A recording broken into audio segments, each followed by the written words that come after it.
আপনি কি আমাকে চারপাশ থেকে ধাক্কা দিচ্ছিলেন? আমি জিজ্ঞেস করলাম। ধনী বাবা হেসে বললেন, কিছু লোক এরকমই বলবে, কিন্তু আমি বলতে চাই, আমি শুধু তোমাকে জীবনের একটু স্বাদ বোঝাতে চেয়েছি। জীবনের কোন স্বাদটা? আমি রাগত স্বরে জিজ্ঞেস করলাম। কিন্তু এখন আমি কৌতূহলী বটে, এমনকি শিখতেও প্রস্তুত। তিনি বললেন, এই প্রথম আমার কাছে কেউ শিখতে চেয়েছে কিভাবে টাকা উপার্জন করতে হয়। আমার 150 জনেরও বেশি কর্মচারী আছে। এদের মধ্যে কেউ আমার কাছে টাকা উপার্জন সম্পর্কে জানতে চায়নি। তারা আমার কাছে চাকুরির কথা বলে, বেতনের কথা বলে, কিন্তু কখনো অর্থ বা টাকা সম্পর্কে কিছু জানতে চায়নি। তাই বলা যায়, অধিকাংশরাই জীবনের সুবর্ণ সময় টাকার জন্য কাজ করে কাটিয়ে দেয়, কিন্তু তারা আসলে কেন, কিসের জন্য কাজ করছে তার প্রকৃত মানেই বোঝে না। আমি বসে মনোযোগ সহকারে কথাগুলো শুনছিলাম। তিনি বলতে থাকলেন, তাই মাইক যখন আমাকে এসে বলল, তুমি টাকা উপার্জন করা শিখতে চাও, তখন আমি একটি কোর্স ডিজাইন করেছিলাম যা বাস্তব জীবনের সাথে সম্পৃক্ত। আমি হয়তো বলতে বলতে মুখ নীল বর্ণের করে ফেলতাম, কিন্তু তুমি শুনতে না বা বুঝতে না। তাই আমি সিদ্ধান্ত নিলাম, জীবন আগে তোমাকে সামান্য ধাক্কা দিক, তারপর তুমি নিশ্চয়ই আমার কথা মন দিয়ে শুনবে। এই কারণেই আমি তোমাকে মাত্র 10 সেন্ট মাইনে দিয়েছিলাম। তো ঘন্টায় মাত্র 10 সেন্টের বিনিময়ে কাজ করে আমি কি শিক্ষা অর্জন করলাম? আপনি কি একজন বাজে লোক নন? কর্মচারীদেরকে শোষণ করছেন না? আমি জিজ্ঞেস করলাম। আমার ধনী বাবা আবার চেয়ার দোলাতে থাকলেন এবং অট্ট হাসিতে ফেটে পড়লেন। যখন তার হাসি থামল, তিনি বললেন, সবচেয়ে ভালো হয় আগে তোমার দৃষ্টিভঙ্গি বদলাও। আমাকে দোষারোপ করা এবং আমি তোমার জন্য সমস্যা, এই ভাবনাটা থেকে দূরে সরে আসো। তুমি যদি মনে করো আমার মধ্যে সমস্যা আছে, তাহলে তুমি আমাকে পরিবর্তন করো। আর তুমি যদি অনুধাবন করো যে সমস্যাটা তোমার মধ্যে, তাহলে তুমি তোমার নিজেকে পরিবর্তন করতে পারবে, কিছু শিখতে পারবে এবং জ্ঞানী হতে পারবে। অধিকাংশরাই চায় সে ছাড়া পৃথিবীর বাকি সব বদলে যাক। শোনো, বাকি সব পরিবর্তন করার চেয়ে নিজেকে পরিবর্তন করা সহজ। কথাটা বুঝলাম না। আমি বললাম, তোমার সমস্যার জন্য আমাকে দোষারোপ করা বন্ধ করো। ধনী বাবা তার ধৈর্য রক্ষা করে বললেন, কিন্তু আপনি তো আমাকে মাত্র 10 সেন্ট দিয়েছেন, তাহলে তুমি কি শিখছো? ধনী পিতা সহাস্যে বললেন, আপনি একজন খারাপ লোক। আমি সুচতুর হেসে বললাম, দেখো, তুমি ভাবছো সমস্যাটা আমার মাঝে। ধনী বাবা বললেন, কিন্তু আপনি তো তাই। ভালো, তাহলে তুমি তোমার এই আচরণ ভঙ্গি নিয়ে থাকো এবং তুমি কিছু শিখতে পারবে না। আমার মাঝে সমস্যা, এই আচার ভঙ্গিতেই থাকো। তো এখন তোমার কি করার আছে? যদি আপনি আমাকে এর চেয়ে বেশি মাইনে না দেন, আমাকে সম্মান না দেখান এবং আমাকে না শেখান, তাহলে আমি কাজ ছেড়ে দেব। ধনী পিতা বললেন, ঠিক আছে। অধিকাংশরা অবশ্য তাই করে। তাছাড়া কাজ ছেড়ে দিয়ে আরো ভালো সুযোগ সুবিধার ও বেশি বেতনের আরেকটা কাজ খোঁজে। আসলে তারা ভাবে বেশি বেতনের চাকরিটা তাদের সমস্যার সমাধান করে দেবে, কিন্তু অধিকাংশ ক্ষেত্রে তার ঘটে না। আমি জিজ্ঞেস করলাম, তাহলে সমস্যাটার কিভাবে সমাধান করা যাবে? ঘন্টায় সামান্য 10 সেন্ট গ্রহণ করার মাধ্যমে খুশি থেকে? আমার ধনী বাবা হাসলেন, বললেন, এইটাই অন্য লোকেরা করে। তারা এবং তাদের পরিবার আর্থিকভাবে সংগ্রাম করছে জেনে তারা শুধুমাত্র বেতনটাই নেয়, অন্য কিছু না। আর এটা তারা করে এইভাবে যে ভবিষ্যতে তাদের বেতন বাড়বে এবং সমস্যার সমাধান ঘটবে। বেশিরভাগ লোকই এইরকমটা করে। কিছু লোক অন্য আরেকটা বেশি পরিশ্রমের চাকরিও নিয়ে নেয়, কিন্তু তারপরেও তাদেরকে অল্প বেতনই গ্রহণ করতে হয়। আমি মেঝের এদিক ওদিক তাকাচ্ছিলাম। আমার ধনী পিতা যে শিক্ষাটা আমাকে দিয়েছেন তা অনুধাবন করতে শুরু করলাম। এটা যে জীবনের একটা স্বাদ, তা আমি বুঝতে পেরেছিলাম। শেষে আমি তাকালাম এবং প্রশ্নটা আবার করলাম, তো সমস্যাটা কিভাবে সমাধান হবে? তিনি ভদ্রভাবে আঙ্গুল দিয়ে আমার মাথায় হালকা একটা খোঁচা মেরে বললেন, এইটা দিয়ে। তোমার 2 কানের মাঝখানে যে জিনিসটা আছে, এইটা দিয়ে। এটা ছিল সেই মুহূর্ত যখন তিনি আমার সাথে তার এমন একটা দৃষ্টিভঙ্গি শেয়ার করলেন যা তার কর্মচারী ও আমার দরিদ্র পিতা থেকে তাকে আলাদা করে দেয়। আর শেষ পর্যন্ত এটাই তাকে হাওয়াইয়ের সবচেয়ে ধনী ব্যক্তিতে পরিণত করেছিল। অন্যদিকে আমার উচ্চশিক্ষিত দরিদ্র পিতা সারা জীবন আর্থিকভাবে সংগ্রাম করে গিয়েছেন। এই একটা দৃষ্টিভঙ্গি তার পুরা জীবনটাকে বদলে দিয়েছিল। আমার ধনী পিতা এই দৃষ্টিভঙ্গিটার কথা বারবার বলতেন, তাই আমি এটার নাম দিয়েছি 1 নং পাঠ। দরিদ্র ও মধ্যবিত্ত শ্রেণীর লোকেরা টাকার জন্য কাজ করে, ধনীরা টাকা দিয়ে তাদের কাজ করায়। আমার দরিদ্র বাবা আমাকে যা শিখিয়েছিলেন, সেই রৌদ্রোজ্জ্বল শনিবার সকালে তা থেকে সম্পূর্ণ ভিন্ন একটা দৃষ্টিভঙ্গি সম্পর্কে আমি শিক্ষা লাভ করেছিলাম। 9 বছর বয়সেই আমি সতর্কভাবে বুঝে গিয়েছিলাম যে দুজন বাবাই আমাকে শিখাতে চান। উভয় আমাকে পড়াশোনায় উৎসাহ যোগাতেন, কিন্তু একই বিষয় নয়। আমার উচ্চ শিক্ষিত বাবা চাইতেন আমি যেন তাই করি যা তিনি করেছেন। পুত্র, আমি চাই তুমি কঠোর পরিশ্রম করে পড়ালেখা করো, ভালো ফলাফল করো, তাহলে তুমি বড় একটি কোম্পানিতে নিরাপদ চাকরি পাবে এবং নিশ্চিত করো যেন এতে চমৎকার সব সুযোগ সুবিধা থাকে। আমার ধনী বাবা চাইতেন কিভাবে টাকা কাজে লাগাতে হয় আমি যেন তা শিখি, তাহলে টাকা দিয়ে আমি আমার কাজ করাতে পারবো। এই পাঠগুলো আমি তার তত্ত্বাবধানে শিখেছিলাম, ক্লাসরুম থেকে নয়। আমার ধনী বাবা আমার প্রথম পাঠ চালিয়ে যেতে থাকলেন। আমি এতে খুশি হয়েছি যে তুমি ঘন্টায় মাত্র 10 সেন্টের বিনিময়ে কাজ করতে বিদ্রোহ করেছ। তুমি যদি বিদ্রোহ না করতে এবং খুশি মনে এটাতে মেনে নিতে, তাহলে আমি হয়তো তোমাকে বলতাম যে আমি তোমাকে শেখাতে পারবো না। দেখো, প্রকৃত শিক্ষা লাভের জন্য শক্তি, রাগ ও তীব্র ইচ্ছার প্রয়োজন হয়। এই ফর্মুলায় রাগ বিশাল একটা অংশ জুড়ে আছে। রাগ ও ভালোবাসার মিশ্রণে তীব্র আসক্তির সৃষ্টি হয়। টাকার ক্ষেত্রে যখন এটা ঘটে, তখন অধিকাংশরা ভূমিকাটা সাবধানে পালন করতে চায় এবং নিরাপদ অনুভব করে। ফলে তীব্র আসক্তি দিয়ে তারা পরিচালিত হয় না, পরিচালিত হয় ভয় দিয়ে। এই কারণে কি তারা কম বেতনের চাকরিটাকে মেনে নেয়?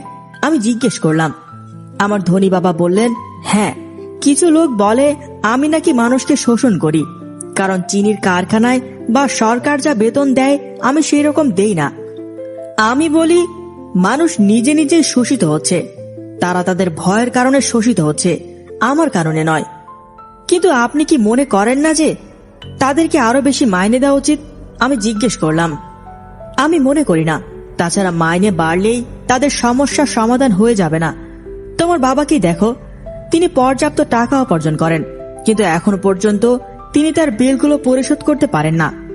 মাইনে বাড়িয়ে দিলেও বেশিরভাগেরই দেনা বাড়তে থাকবে। তাহলে এই কারণেই ঘন্টায় 10 সেন্ট? আমি মৃদু হেসে বললাম, এটা শিক্ষার একটা অংশ। একদম তাই। আমার ধনী বাবা হাসলেন। দেখো, তোমার বাবা স্কুলে গিয়েছে, ভালো ফলাফল করেছেন, তাই তিনি উচ্চ বেতনের একটি চাকরি পেয়েছেন। তারপরও তার টাকার সমস্যা রয়ে গিয়েছে, কারণ তিনি স্কুলে কখনোই টাকা সম্পর্কে কিছু শিখেননি। সর্বোপরি তিনি টাকার জন্য পরিশ্রম করতেই বিশ্বাসী। আপনি কি তা মনে করেন না? আমি জিজ্ঞেস করলাম। না, একদমই না, ধনী বাবা বললেন। তুমি যদি টাকার জন্য কাজ করা শিখতে চাও, তাহলে তুমি স্কুলে যাও। এটা শেখার জন্য স্কুলই উপযুক্ত জায়গা। কিন্তু তুমি যদি তোমার টাকাকে তোমার কাজে ব্যবহার করা সম্পর্কে শিখতে চাও, তাহলে আমি তোমাকে তা শেখাতে পারি। তবে যদি তুমি শিখতে চাও, এটা কি কেউ না শিখতে চাইবে? ধনী বাবা বললেন, না, কারণ টাকার জন্য কিভাবে পরিশ্রম করতে হয় তা শেখা সহজ, বিশেষ করে যখন টাকার সম্পর্কে কথা বলা হয়, আর তখন শুরুতেই তোমার ভয় কাজ করে। আমি আসলে বুঝলাম না। ভ্রু কুটি করে বললাম, এই নিয়ে এখন উদ্বিগ্ন হওয়ার কিছু নেই। শুধু এইটুকুই জেনে রাখো যে অধিকাংশরা চাকরি নিয়ে ব্যস্ত থাকে, কারণ তারা ভয় পায়। বিলগুলো পরিশোধ করতে না পারার ভয়, চাকরিচ্যুত হওয়ার ভয়, হাতে টাকা না থাকার ভয়, আবার শুরু করার ভয়। একটা পেশা বা ব্যবসায় পড়ালেখা করার এই হলো মূল, টাকার জন্য শ্রম দেওয়া। অধিকাংশরা টাকার কাছে কৃতদাস হয়ে যায় এবং পরবর্তীতে তাদের বসের ওপর রাগান্বিত হয়। টাকা উপার্জন করা শিক্ষা আর আপনার জন্য কাজ করা দুটোই একেবারে ভিন্ন, তাই কি? আমি জিজ্ঞেস করলাম। একদম তাই, উত্তরে আমার ধনী বাবা বললেন। শনিবার হাওয়াইনের সেই সুন্দর সকালে আমরা তখন নীরবে বসেছিলাম। আমার বন্ধুরা হয়তো ততক্ষণে তাদের ছোট্ট লিগের বেসবল খেলা শুরু করে দিয়েছে। কয়েকটা কারণে আমি সন্তুষ্ট ছিলাম না, তবু আমি ঘন্টায় 10 সেন্টের বিনিময়ে কাজ করতে রাজি হয়েছিলাম। আমি অনুধাবন করেছিলাম আমি এমন কিছু শিখতে যাচ্ছি যা আমার বন্ধুরা পারবে না। তুমি কি শিখতে প্রস্তুত? আমার ধনী বাবা জিজ্ঞেস করলেন। আমি একটু অন্যরকম ভাবে হেসে বললাম, অবশ্যই।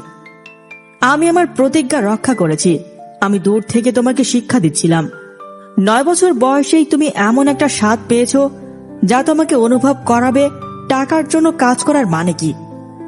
তোমার জীবনের শেষ মাসটাকে 50 বছর দিয়ে গুণ করো, তাহলে বুঝতে পারবে অধিকাংশরা তাদের জীবন কিভাবে ব্যয় করে। আমার ধনী বাবা বললেন, বুঝতে পারলাম না। আমি বললাম, আমার সঙ্গে দেখা করার জন্য তোমার দীর্ঘ সময় অপেক্ষা করতে কেমন লাগছিল? একবার চাকরির জন্য এলে, তারপর বেতন বাড়াতে বললে কেমন লাগছিল? বিরক্তিকর। তুমি যদি টাকার জন্য পরিশ্রম করবে সিদ্ধান্ত নাও, তাহলে তোমারও অন্যদের মতো অবস্থা হবে। মিসেস মার্টিন যখন 3 ঘন্টার কাজের বিনিময়ে তোমাকে 3টি ডাইম দিত, তখন কেমন অনুভব হতো তোমার? আমার কাছে মনে হতো এটা যথেষ্ট নয়, এটা কিছুই না। আমি হতাশ হয়ে যেতাম। যখন তারা তাদের বেতনের দিকে তাকায়, তখন অধিকাংশরা এরকমই অনুভব করে, বিশেষ করে যখন সকল ট্যাক্স ও কর্তন তাদের বেতন থেকে নিয়ে নেওয়া হয়। তুমি কিন্তু শতভাগই পেয়েছিলে। তার মানে আপনি বলতে চাইছেন শ্রমিকরা তাদের সম্পূর্ণ বেতনটা পায় না? আমি অবাক হয়ে জিজ্ঞেস করলাম। হ্যাঁ, পায় না। সরকার তাদের ভাগটা আগে কেটে নেয়। এটা কিভাবে সম্ভব? আমার ধনী বাবা বললেন, এগুলো হচ্ছে ট্যাক্স। তুমি যখন রোজগার করবে তখন তুমি ট্যাক্সের আওতায় চলে আসবে। তুমি যখন ব্যয় করবে তখনও তুমি ট্যাক্সের আওতায়। তুমি যখন সঞ্চয় করবে তখনও তুমি ট্যাক্সের আওতায়। তুমি যখন মরেও যাবে তখনও তুমি ট্যাক্সের আওতায় থাকবে। মানুষ সরকারকে এরকমটা কেন করতে দেয়? ধনীরা করতে দেয় না। ধনী বাবা হাসির সহিত কথাটা বললেন। দরিদ্র ও মধ্যবিত্ত শ্রেণীর লোকেরা দেয়। দরিদ্র ও মধ্যবিত্ত শ্রেণীর লোকেরা দেয়। আমি বাজি রেখে বলতে পারি, আমি তোমার বাবার চেয়ে বেশি আয় করি, কিন্তু তিনি আমার চেয়ে বেশি ট্যাক্স দেন। এটা কিভাবে সম্ভব? আমি জিজ্ঞেস করলাম। আমি 9 বছর বয়স্ক হওয়ায় ব্যাপারটা আমার মাথায় ঢুকলো না। কেন কেউ সরকারকে এরকম ভাবে দিয়ে থাকে? আমার ধনী বাবা নীরবে বসে রইলেন। আমার মনে হয় তিনি চাইছেন আমি কথা বলা বন্ধ করে যেন তার কথা শুনি। শেষে আমি শান্ত হলাম। যা শুনলাম তা আমার মোটেও ভালো লাগেনি। আমি জানতাম বেশি বেশি ট্যাক্স দিতে হয় বলে আমার বাবা প্রায়ই অভিযোগ করতেন, কিন্তু আসলে তিনি তেমন কিছুই করতে পারেননি। জীবন কি তাকে চারপাশ থেকে ধাক্কা দিচ্ছে? আমার ধনী বাবা নীরবে আমার দিকে তাকিয়ে তার চেয়ার দোলাচ্ছেন। শিখতে প্রস্তুত? তিনি জিজ্ঞেস করলেন। আমি ধীরে ধীরে আমার মাথা দুলালাম। আমি বলেছি, অনেক কিছু শেখার আছে। টাকা তোমার জন্য কিভাবে কাজ করবে, এই শিক্ষাটা হলো একটি জীবনব্যাপী শিক্ষা। অধিকাংশরাই 4 বছরের জন্য কলেজে যায় এবং তাদের শিক্ষা সমাপ্ত করে।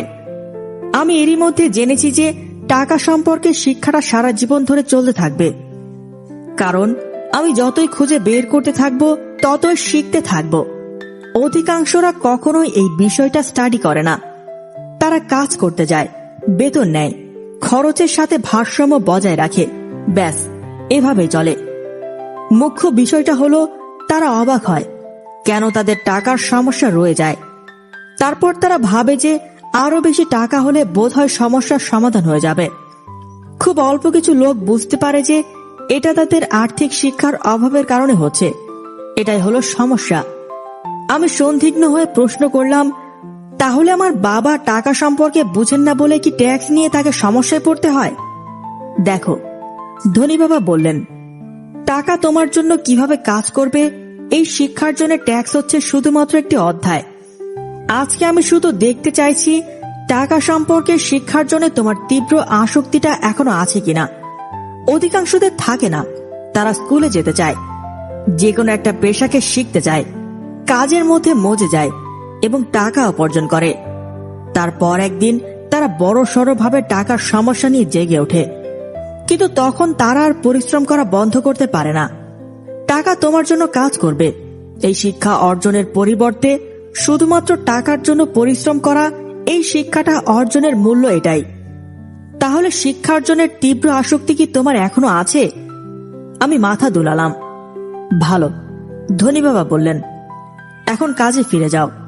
এখন আমি তোমাকে কোনো মাইনে দেব না। কি? আমি অবাক হয়ে জিজ্ঞেস করলাম।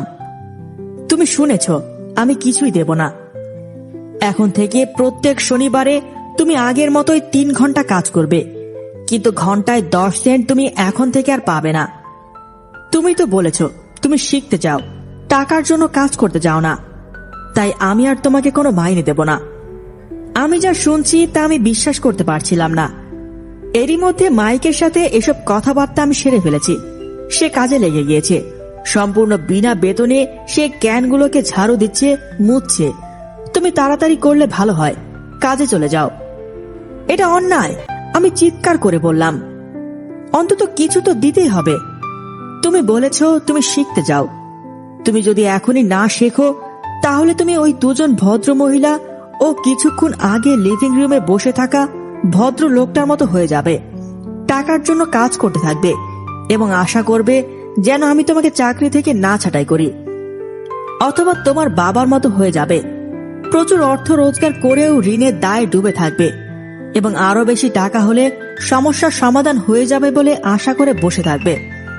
আর তুমি যদি এটাই চাও, তাহলে আমরা আমাদের পূর্বের চুক্তিতে ফিরে যেতে পারি, ঘন্টায় 10 সেন্ট। অথবা অধিকাংশরা বেতন বৃদ্ধির জন্য যা করে তুমি তা করতে পারো।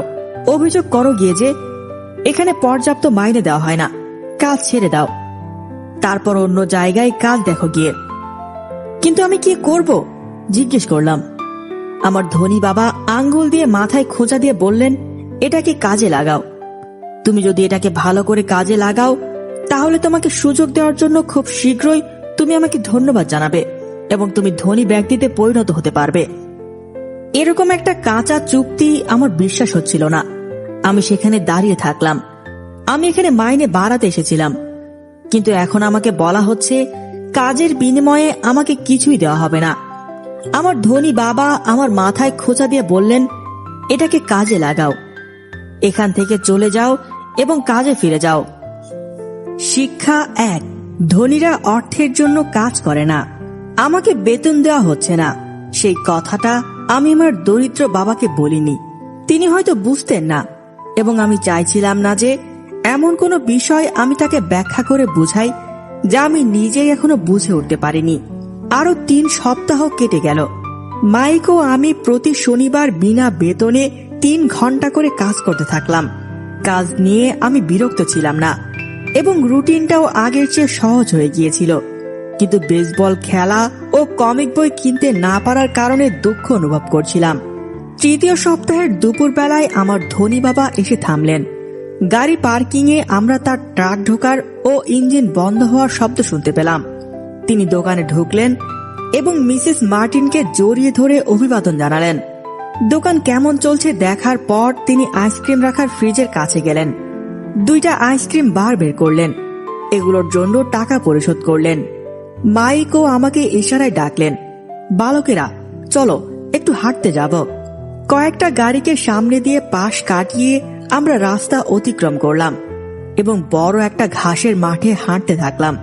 সেখানে কয়েকজন প্রাপ্তবয়স্ক লোক সফটবল খেলছিল।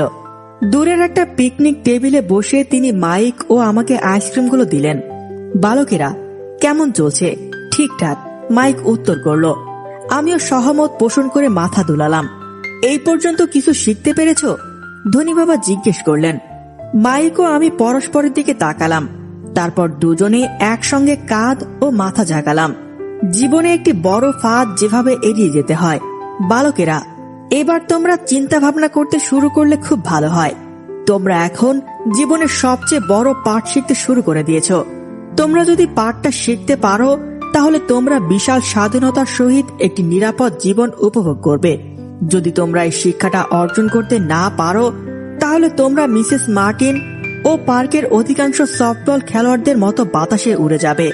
সামান্য কয়টা টাকার জন্য তারা কঠোর পরিশ্রম করে, চাকরির নিরাপত্তার চিন্তায় ডুবে থাকে। প্রতি বছরের 3 সপ্তাহ ছুটি ও ও ৪৫ বছর কাজ করার পর সামান্য পেনশনের জন্য সাগ্রাহে প্রতীক্ষা করে। তোমরা যদি সেই রকম কিছু চাও তাহলে আমি তোমাদের মাইনে বাড়িয়ে ঘন্টায় 25 সেন্ট করে দেব। কিন্তু তারা তো কঠোর পরিশ্রমী ও ভালো লোক, আপনি কি তাদেরকে নিয়ে মজা করছেন? আমি দাবি করলাম। ধনী বাবার মুখে একটা হাসি দেখা গেল। মিসেস মার্টিন আমার কাছে মায়ের মতো। আমি কখনোই এতটা নিষ্ঠুর হব না। আমার কথাগুলো হয়তো নিষ্ঠুরের মতো লাগে, কারণ আমি আমার সাধ্যমতো চেষ্টা করেছি তোমাদের দুজনকে ভালো কিছু দিতে। আমি তোমাদের দৃষ্টিভঙ্গিটাকে আরো প্রসারিত করতে চাই, যেন তোমরা কিছু অবলোকন করতে পারো। অধিকাংশরাই অবলোকন করে ফায়দা নিতে পারে না, কারণ তাদের দৃষ্টি খুবই সংকীর্ণ। অধিকাংশরাই দেখতে পায় না যে তারা একটা ফাঁদে পড়ে আছে। মাইক ও আমি তার কথার আগামাথা না বুঝে বসে থাকলাম। তার কথাগুলো নিষ্ঠুরের মতো শোনালেও আমরা ঠিকই বুঝতে পেরেছিলাম তিনি আমাদেরকে কিছু বোঝানোর জন্য প্রাণপণে চেষ্টা করছেন। হাসি দিয়ে ধনী বাবা বললেন, ঘন্টায় 25 সেন্ট কথাটা শুনে কি তোমাদের ভালো লাগেনি? এটা কি তোমাদের হৃদয়ের গতিকে আরেকটু বাড়িয়ে দেয়নি? সূচকভাবে মাথা নাড়ালাম। যদিও সত্যি তাই ঘটেছিল। ঘন্টায় 25 সেন্ট আমার কাছে ঢের। আচ্ছা, আমি তোমাদেরকে ঘন্টায় $1 দেব, একটু চতুর হেসে ধনী বাবা বললেন। শুনে আমার হৃদয় দৌড়াতে শুরু করেছে। আমার মস্তিষ্ক চিল্লাপাল্লা করে বলছে, নিয়ে নাও, নিয়ে নাও। আমি যা শুনেছি তা বিশ্বাস করতে পারছিলাম না। আমি কিছু না বলে বসে থাকলাম। আচ্ছা, ঘন্টায় $2 দেব। কথাটা শুনে আমার 9 বছরের মস্তিষ্ক ও হৃদয় যেন বিস্ফোরিত হয়ে যাবে। তখন 1956 সাল। সেই সময় ঘন্টায় $2 পেলে আমি বিশ্বের সবচেয়ে ধনী শিশু হয়ে যাব। আমি এত টাকা উপার্জন করার কথা ভাবতেও পারি না। আমি হ্যাঁ বলতে চেয়েছিলাম। চুক্তিটা করতে আমার মন চাইছিল। আমি আমার চোখের সামনে নতুন একটা বাইসাইকেল দেখতে পারছিলাম, বেসবলের নতুন দস্তানা দেখতে পারছিলাম, এবং আমার কাছে টাকা আছে দেখে বন্ধুদের চোখের চমকগুলো আমি দেখতে পারছিলাম। সবচেয়ে বড় কথা হলো, জিমি ও তার ধনী বন্ধুরা আমাকে আর কখনো দরিদ্র বলে সম্বোধন করতে পারবে না। কিন্তু শেষ পর্যন্ত আমি নীরবই রয়ে গেলাম। সম্ভবত আমার মাথাটা একটু বেশি গরম হয়ে গিয়েছিল, কিন্তু মনে মনে আমি ওই $2 ঠিকই চাইছিলাম। আইসক্রিমটা তখন গলে আমার হাত বেয়ে পড়ছিল। ততক্ষণে আইসক্রিমের কাঠিটাই শুধু আমার হাতে ধরা ছিল। নিচে ভ্যানিলা ও চকলেট মিশ্রণের একটা চটচটে আবরণ পড়েছিল, এতে পিঁপড়া ধরে গিয়েছিল। ধনী বাবা দেখছিলেন দুটি বালক তার দিকে তাকিয়ে আছে। তাদের চোখগুলো বড় বড় ও মস্তিষ্কটা খালি। তিনি যে আমাদের পরীক্ষা করছেন সেটা তিনি জানতেন, এবং তিনি এও জানতেন যে যে চুক্তিটা হয়েছিল তাতে আমাদের আবেগ মিশেছিল। তিনি জানতেন যে প্রতিটি মানুষেরই আত্মার একটি মজবুত দিক ও সংকল্প রয়েছে, যা কখনো কেনা যায় না। প্রশ্নটা হলো, ওই মজবুত জিনিসটা কি? তিনি জীবনে হাজার হাজার মানুষকে পরীক্ষা করেছেন। তিনি যখনই কাউকে চাকরি দেওয়ার জন্য ইন্টারভিউ নিয়েছেন, তখনই তাদের ভেতরটাকে পরীক্ষা করে দেখেছেন। আচ্ছা, তাহলে ঘন্টায় $5 দেব। হঠাৎ করে আমার ভেতরে একটা নীরবতা ছেয়ে গেল। কিছু একটা পরিবর্তন হলো। অফারটা খুবই বড়। অফারটা খুব বড় ও অবিশ্বাস্য হয়ে গেল। 1956 সালের দিকে অনেক প্রাপ্তবয়স্করাই ঘন্টায় $5 আয় করতে পারত না। তখন আমার চাহিদাটা উবে গেল। নীরবে বসে রইলাম। মাইককে দেখার জন্য ধীরে ধীরে আমি বাঁদিকে ফিরলাম। সে আমার দিকে তাকালো। আমার ভেতরের দুর্বল ও অভাবী অংশটা শান্ত হয়ে গেল। আমার ভেতরের যে অংশটাকে কেনা যায় না তা বেরিয়ে এলো। আমার মস্তিষ্কে ও আমার ভেতরের টাকা সম্পর্কে একটা শান্তি ও নিশ্চয়তা প্রবেশ করলো। আমি জানতাম মাইকও সেটা বুঝতে পেরেছিল। ভালো। ধনী বাবা কোমল স্বরে বললেন, অধিকাংশদেরই একটা মূল্য থাকে, এবং মানুষের ভয় ও লোভ নামক আবেগ আছে বলেই এই মূল্যটা থাকে। প্রথমত, অর্থ না থাকার ভয়টা আমাদেরকে কঠোর পরিশ্রম করে কাজ করতে উদ্বুদ্ধ করে, এবং পরে যখন আমরা মাইনেটা পাই তখন আমাদের লোভ ও আকাঙ্ক্ষা ওই সকল জিনিস সম্পর্কে ভাবতে বাধ্য করে যা টাকা দিয়ে কেনা যায়। ব্যাপারটা তখনই সেট হয়ে যায়। কোন ব্যাপারটা? আমি জিজ্ঞেস করলাম। জেগে ওঠো, কাজে যাও, বিলগুলো পরিশোধ করো, এই ব্যাপারটা। তখন তাদের জীবন চিরতরে ভয় ও লোভ নামক দুটি আবেগ দ্বারা পরিচালিত হয়। তাদেরকে আরো বেশি মাইনে দেওয়ার পরও তাদের খরচটা চক্রাকারে বাড়তে থাকে। এটাকে আমি ইঁদুর দৌড় বলে সম্বোধন করে থাকি। অন্য আর কোনো উপায় আছে কি? মাইক জিজ্ঞেস করলো। ধনী বাবা ধীরে ধীরে বললেন, হ্যাঁ আছে। তবে সেটা অল্প কিছু লোকই বের করতে পারে। সেই উপায়টা কি? মাইক আবার জিজ্ঞেস করলো। আমি আশা করি তোমরা যদি আমার সাথে কাজ করতে থাকো ও শিক্ষার্জন করতে থাকো তাহলে সেটা তোমরা ঠিকই খুঁজে পাবে। সেই কারণেই আমি তোমাদেরকে সকল প্রকার বেতন দেওয়া বন্ধ করে দিয়েছিলাম। কোনো ধরনের ইঙ্গিত দিতে পারেন? মাইক জিজ্ঞেস করলো। আমরা কাজ করতে করতে এক প্রকার ক্লান্ত হয়ে পড়েছি, বিশেষ করে বিনা বেতনে কাজ করে।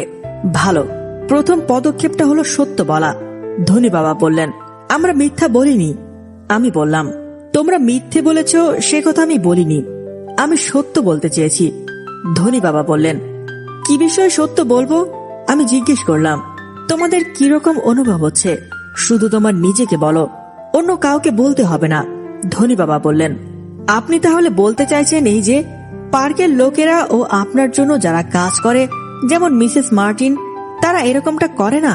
আমি জিজ্ঞেস করলাম, আমার এতে সন্দেহ হয়। এর পরিবর্তে তারা টাকা না থাকার ভয়টাকে অনুভব করে। ভয়কে মোকাবেলা করার পরিবর্তে তারা কোনো কিছু চিন্তা না করে প্রতিক্রিয়া দেখায়। মাথা খাটানোর পরিবর্তে তারা আবেগতাড়িত হয়ে প্রতিক্রিয়া ব্যক্ত করে। আমাদের মাথায় হালকা খোঁচা মেরে ধনী বাবা কথাটা বললেন।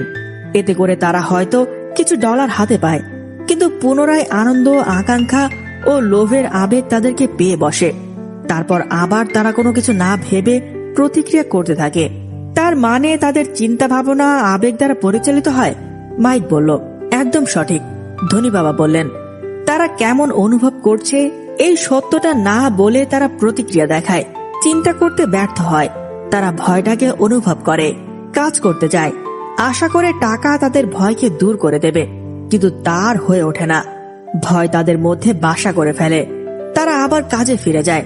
তারা পুনরায় আশা করে যে টাকা তাদের ভয়কে শান্ত করে দেবে, কিন্তু শেষ পর্যন্ত তার হয়ে ওঠে না। ভয় দূর করার আশায় বারবার তারা কাজে যায়, টাকা উপার্জন করে, কিন্তু ভয়টা ঠিকই থেকে যায়। প্রত্যেক দিন তারা ভয়কে সঙ্গে করে নিয়ে জেগে ওঠে। এই ভয় কোটি কোটি লোককে সারা রাত জাগিয়ে রাখে, যা অত্যন্ত অশান্তির ও দুশ্চিন্তার কারণ হয়ে দাঁড়ায়। তাই তারা জেগে ওঠে, কাজে যায়। তারা আশা করে যে তাদের বেতন তাদের ভেতরের ভয়কে দূর করে দেবে, টাকা তাদের জীবনকে তাড়িয়ে বেড়ায়। কিন্তু তারা এই সত্যটা বলতে নারাজ। টাকা তাদের আবেগ ও আত্মাকে নিয়ন্ত্রণে নিয়ে নেয়। আমাদের ভেতরে কথাগুলোকে ঢুকতে দিয়ে আমার ধনী বাবা নীরবে বসে রইলেন। মাইক ও আমি তার কথাগুলো শুনলাম, কিন্তু তিনি যে বোঝাতে চেয়েছেন তা পুরোপুরি বুঝতে পারিনি। আমি শুধু এইটুকুই বুঝেছিলাম যে কেন প্রাপ্তবয়স্করা সবসময় কাজে যাওয়ার জন্য তাড়াহুড়া করে। এটাকে আমার কাছে বেশ মজার বিষয় বলে মনে হলো না। তাদেরকে কখনোই হাসি খুশি বলে মনে হয় না, অথচ কিছু একটা জিনিস তাদেরকে কাজের দিকে তাড়িয়ে নিয়ে যায়।